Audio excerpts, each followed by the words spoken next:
Sur une route de montagne, en descendant une longue pente, arrive un moment où l'on commence à remarquer quelque chose de différent concernant la voiture.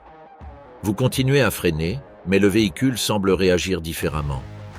La pédale offre une sensation différente. La distance de freinage augmente légèrement et, peu à peu, la sensation de contrôle n'est plus aussi précise qu'auparavant. C'est une situation plus fréquente qu'il n'y paraît. Lorsque la gravité tire constamment le véhicule vers le bas, les freins travaillent sans relâche, et cette utilisation prolongée affecte directement leur performance. Cependant, si cet effet se produit dans une voiture classique, lorsqu'il est transposé à un véhicule beaucoup plus lourd, les exigences imposées au système de freinage augmentent considérablement. Compte tenu de tout cela, comment est-il possible qu'un camion de plus de 30 tonnes puisse gravir de longues pentes montagneuses sans que ses freins ne surchauffent? La logique, à première vue, semble claire. Un camion pèse plusieurs fois plus, transporte des charges énormes et emprunte régulièrement ces mêmes tronçons de montagne. Tout porte donc à croire que le problème devrait être multiplié. Un poids plus élevé signifie une inertie plus importante, une énergie accumulée plus grande et, par conséquent, une plus grande sollicitation du système de freinage. Cependant, la réalité sur la route est bien différente, car les camions franchissent des cols de montagne, descendent sur des kilomètres et poursuivent leur route sans s'arrêter constamment à cause de défaillances de freins, ce qui signifie qu'il est rare de les voir immobilisés sur le bas-côté en attendant que le système refroidisse et encore moins confrontés à des situations extrêmes sur chaque longue pente. C'est là qu'apparaît une contradiction qui va totalement à l'encontre de l'intuition. Tout ce que nous croyons savoir sur l'utilisation des freins semble indiquer qu'ils devraient constituer le point critique dans ce type de véhicule, mais en pratique, ce n'est pas le cas. Ceci nous amène à une idée clé qui change complètement notre perception du camion sur la route. On a longtemps supposé que les freins assuraient le contrôle du véhicule en toutes circonstances, mais dans le domaine du transport lourd, cette idée ne correspond pas à la réalité.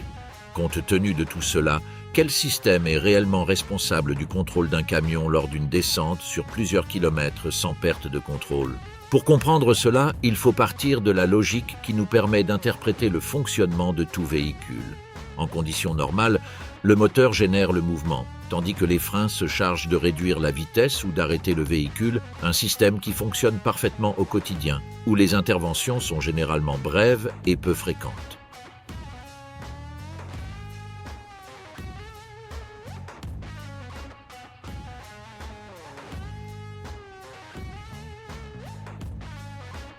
Dans une voiture classique, le conducteur utilise la pédale de frein occasionnellement, par exemple avant un virage, à un feu rouge ou à l'approche d'un autre véhicule. Même dans des descentes modérées, il suffit de l'actionner par intermittence pour maintenir sa vitesse sous contrôle. Dans ce contexte, le système réagit comme prévu et ne pose pas de problème majeur. Mais cette même logique commence à se heurter à des difficultés lorsqu'on l'applique au monde du transport lourd, où un camion ne fait pas face aux mêmes conditions puisque sa masse est beaucoup plus importante, son inertie est beaucoup plus grande et, dans certains cas, les exigences imposées au système de régulation de vitesse changent complètement. Pour comprendre ce que cela signifie concrètement, il suffit d'observer une situation très précise. Un camion chargé descend un col de montagne sur plusieurs kilomètres, où la pente est constante et non ponctuelle, et où la gravité pousse continuellement le véhicule, l'obligeant à prendre de la vitesse s'il ne fait rien. Dans ce cas de figure, si le conducteur ne comptait que sur la pédale de frein, il devrait la maintenir enfoncée pendant de longues périodes pour empêcher le camion d'accélérer. C'est là que réside le véritable problème. À chaque freinage, du frottement se crée, et ce frottement génère de la chaleur qui, en conditions normales, se dissipe rapidement, permettant au système de revenir à son état initial. Mais lors d'une utilisation continue, comme lors d'une descente prolongée, cette chaleur commence à s'accumuler. À mesure que la température augmente, les composants du système de freinage perdent en efficacité.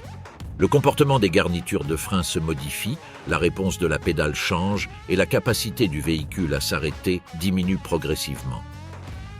Ce phénomène, connu sous le nom de fatigue des freins, ne survient pas soudainement mais progressivement, ce qui le rend encore plus dangereux. Dans un camion, cet effet est amplifié car le poids du véhicule à vide s'ajoute à la charge qu'il transporte, ce qui nécessite plus d'efforts pour réduire la vitesse et génère encore plus de chaleur à chaque freinage. de sorte que, si ce processus se prolonge trop longtemps, le système peut atteindre un point où il n'est plus capable de remplir sa fonction avec la même efficacité. Par conséquent, dans le transport lourd, le recours exclusif au système de freinage principal, appelé frein de service, est non seulement inefficace, mais également irréalisable, car il n'est pas conçu pour absorber en permanence toute l'énergie générée sur une longue pente. Sa fonction est d'intervenir à des moments précis, comme pour ajuster légèrement la vitesse avant un virage ou pour arrêter complètement le véhicule, tandis que lors d'une descente prolongée, son utilisation continue le soumettrait à une demande pour laquelle il n'est pas préparé. Et cela change complètement notre façon d'appréhender le problème, car si les freins ne peuvent pas tout gérer, l'attention se déplace de la simple réduction de la vitesse à quelque chose de plus profond, ce qui se passe réellement dans le véhicule pendant sa descente.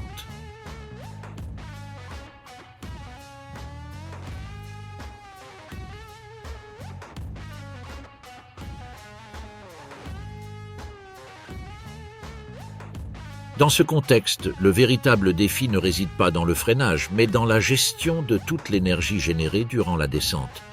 Lorsqu'un camion entame une descente prolongée, il est confronté non seulement à un problème de contrôle de la vitesse, mais aussi à un processus continu au cours duquel l'énergie accumulée commence à se transformer.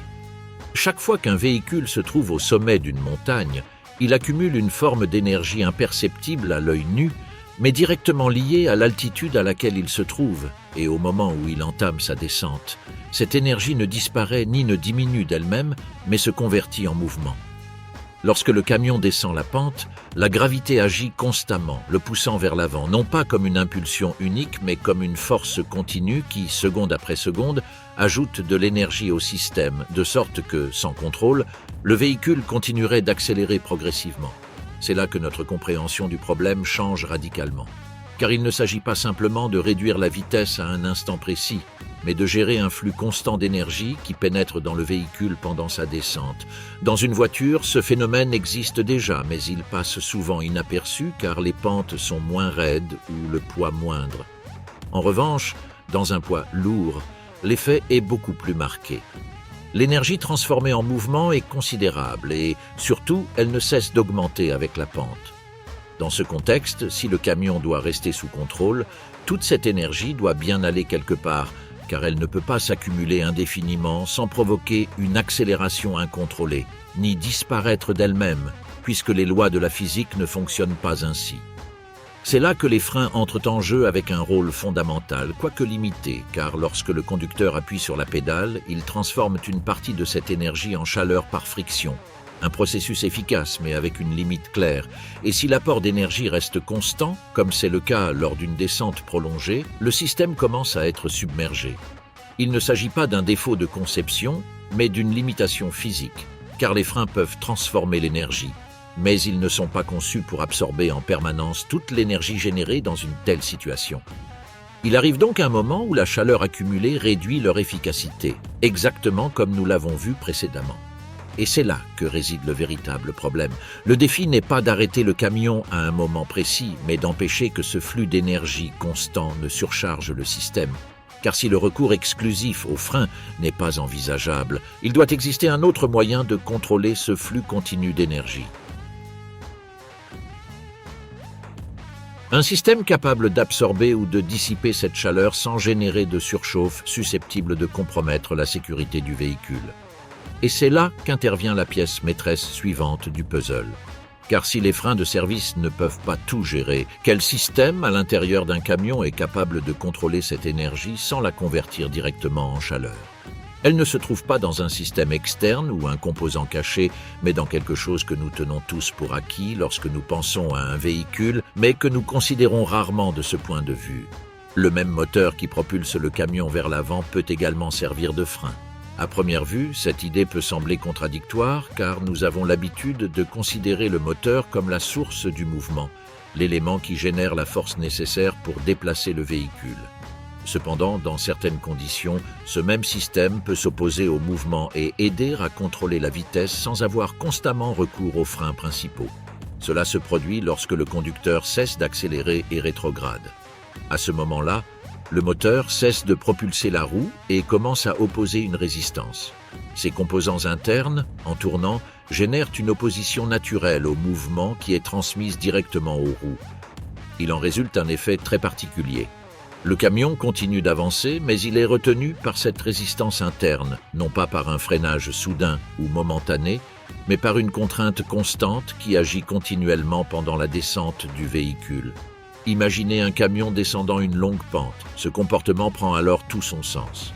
Au lieu de se fier uniquement à la pédale de frein, le conducteur peut utiliser le frein moteur pour maintenir sa vitesse. En engageant le rapport approprié, le régime moteur augmente et avec lui, le frein moteur. De cette manière, une partie de l'énergie qui auparavant s'abattait directement sur les freins est absorbée par le moteur lui-même sans disparaître, mais en étant redistribuée au sein du système, ce qui réduit la charge que le système de freinage traditionnel aurait à supporter.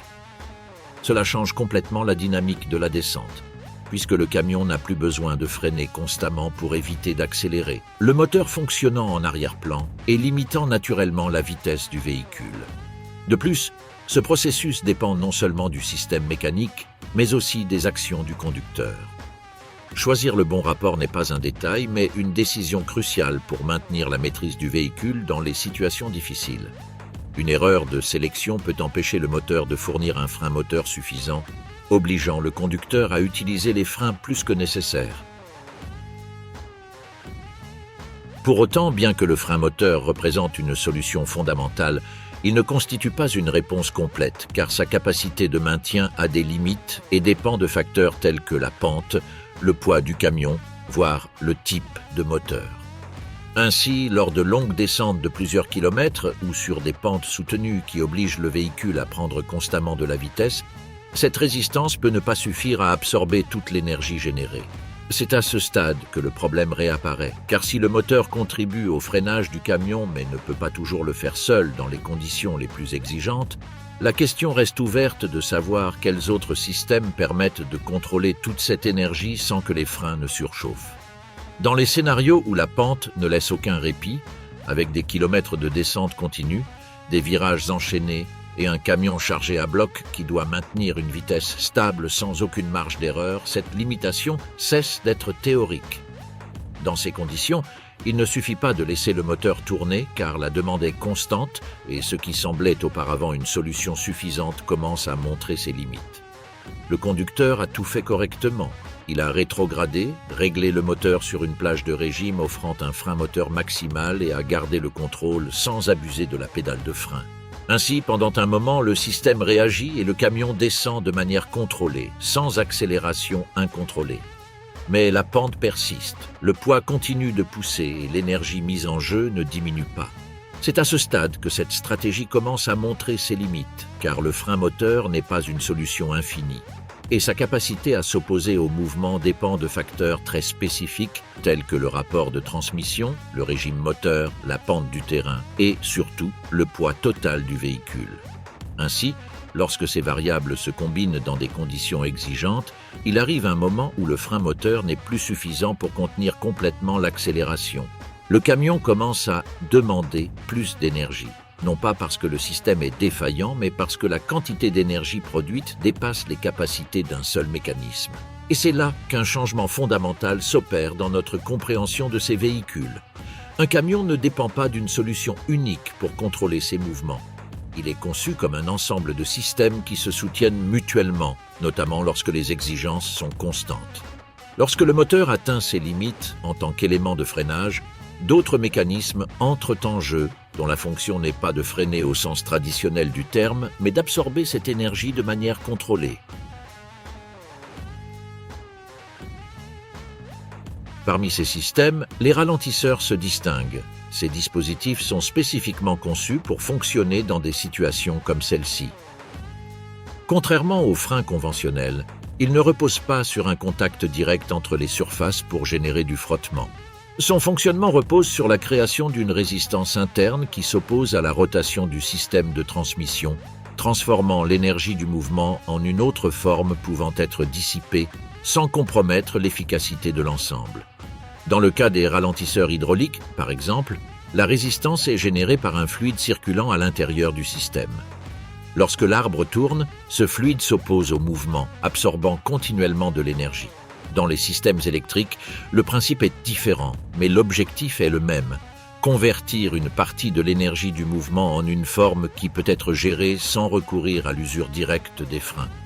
Le principal avantage de ces systèmes réside dans leur capacité à fonctionner pendant de longues périodes sans perte d'efficacité, contrairement aux freins traditionnels. Ils ne subissent pas le même type d'usure ni les mêmes pics de température critiques. Ceci permet au camion de conserver sa maîtrise même lors de longues descentes où l'énergie générée continue de se dissiper. À ce stade, le concept du système change complètement. Il ne s'agit plus d'un véhicule qui freine plus fort ou qui intègre des composants plus volumineux, mais d'une machine conçue pour répartir l'effort. Le moteur assure la décélération, les ralentisseurs absorbent une partie de l'énergie et les freins principaux restent une ressource précise, utilisée à des moments spécifiques et non comme une solution constante. Comprendre qu'il existe de multiples systèmes ne représente qu'une partie du problème, car lorsqu'ils interviennent tous sur un même mouvement, ce qui détermine réellement le résultat n'est pas leur présence, mais la manière dont ils agissent ensemble. Et c'est là que l'aspect le plus crucial entre en jeu, car si le moteur, les ralentisseurs et les freins se partagent le travail, la question devient de savoir comment organiser cette intervention pour maintenir le contrôle sans qu'aucun d'eux ne soit débordé. Lorsque cette coordination s'effectue correctement, le résultat n'est pas perçu comme une somme de systèmes agissant séparément, mais comme un comportement unique et continu. Cet équilibre ne se manifeste pas dans les composants, mais dans le comportement du véhicule sur la route. Il y a quelque chose de presque hypnotique dans la façon dont un camion descend une longue pente lorsque tout fonctionne parfaitement. Le mouvement est fluide, sans à-coups ni correction constante, avec une sensation de contrôle qui efface toute impression de lutter contre la gravité. De l'extérieur, cela ressemble à un mouvement stable, comme si le véhicule avait trouvé un moyen de coexister avec la pente au lieu de la défier. Mais cette apparente simplicité masque une réalité bien plus complexe. Il ne s'agit pas d'un seul système fonctionnant correctement, mais de plusieurs fonctionnant simultanément, chacun avec un rôle défini, chacun prenant en charge une partie du problème. La clé ne réside pas dans la puissance d'un seul composant, mais dans l'équilibre entre tous. Au premier niveau de cet équilibre se trouve le moteur, non pas comme source de mouvement, mais comme premier rempart contre l'accélération. En sélectionnant le rapport approprié avant d'entamer la descente, le conducteur le transforme en un frein constant qui agit dès le départ, réduisant la tendance naturelle du camion à prendre de la vitesse. Il ne s'agit pas d'une intervention ponctuelle, mais d'une résistance continue qui constitue le fondement de tout le reste. À mesure que la pente s'allonge et que l'énergie continue d'entrer dans le système, le moteur seul ne suffit plus et le contrôle repose sur un second niveau formé par les ralentisseurs. Loin de le remplacer, ils fonctionnent en parallèle dans les descentes de montagne où la pente reste constante sur plusieurs kilomètres. Lorsque le camion a déjà sélectionné un rapport court et continue encore à prendre de la vitesse, ce qui permet un contrôle plus précis dans lequel le véhicule cesse de se limiter à contenir sa vitesse et commence à la gérer avec une plus grande stabilité. Dans cet équilibre, les ralentisseurs offrent une résistance supplémentaire qui ne dépend pas d'un contact direct entre les pièces soumises à une usure critique, agissant progressivement et modulant la vitesse sans générer les mêmes pics de température que ceux produits par l'utilisation continue de freins traditionnels, ce qui, en pratique, permet au camion de maintenir une vitesse stable pendant de longues périodes sans qu'aucun composant n'entre dans une zone de contrainte dangereuse. Pourtant, le système n'est pas complet.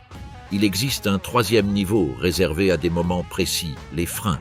Leur rôle n'est pas d'assister le camion tout au long de la descente, mais d'intervenir lorsque des ajustements précis sont nécessaires. Un virage plus serré, une légère correction de vitesse, un arrêt final. Ce sont des interventions brèves et précises, conçues pour compléter et non remplacer les autres systèmes. Considérant le système dans son ensemble, la logique change complètement. L'énergie générée par la pente ne disparaît pas, mais elle ne s'accumule pas non plus en un seul point, elle est plutôt répartie. Le moteur en absorbe une partie, les ralentisseurs une autre, et les freins Cette répartition empêche tout composant, et notamment les freins de service, d'atteindre des niveaux de température critiques. Mais un autre élément rend ce système véritablement efficace, l'anticipation.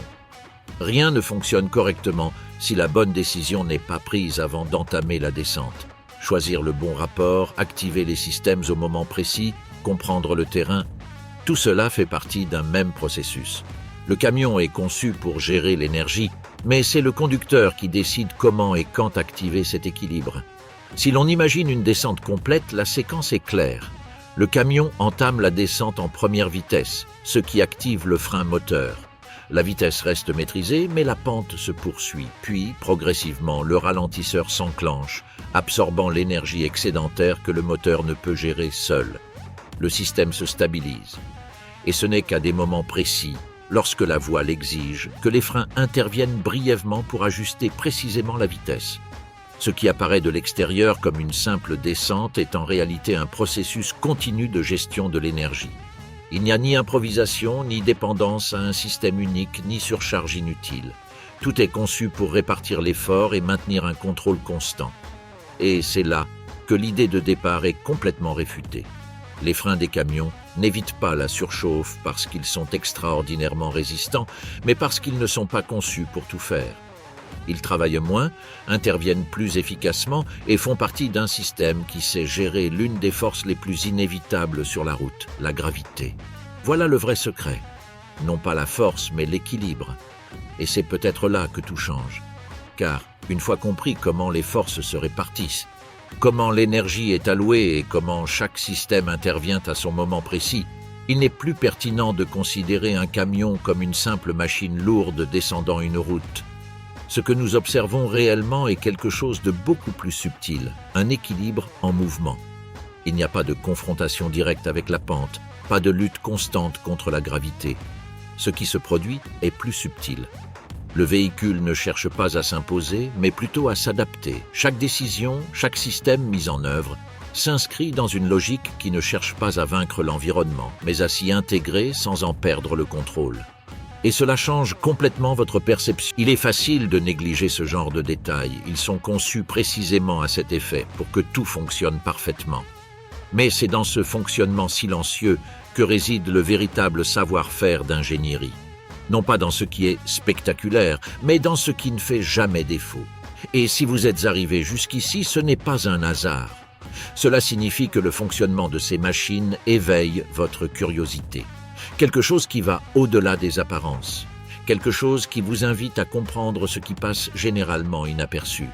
C'est pourquoi, si vous souhaitez continuer à découvrir le fonctionnement réel de ces systèmes, leur conception et les raisons de leur fonctionnement, l'abonnement n'est pas une simple option. C'est le meilleur moyen de ne rien manquer des nouveautés. Et si ce contenu vous a offert une nouvelle perspective sur quelque chose que vous considériez comme acquis, n'hésitez pas à laisser un « j'aime », non pas par simple générosité, mais pour contribuer à diffuser ce type de connaissances auprès d'un public plus large, d'esprits curieux qui ignorent encore qu'ils sont sur le point de le comprendre. Car au final, tandis que tout continue d'avancer, il existe des machines qui ne font aucun bruit, qui ne recherchent pas la lumière des projecteurs, mais qui soutiennent le mouvement constant du monde. Ces machines qui, sans que vous vous en aperceviez, font en sorte que tout fonctionne.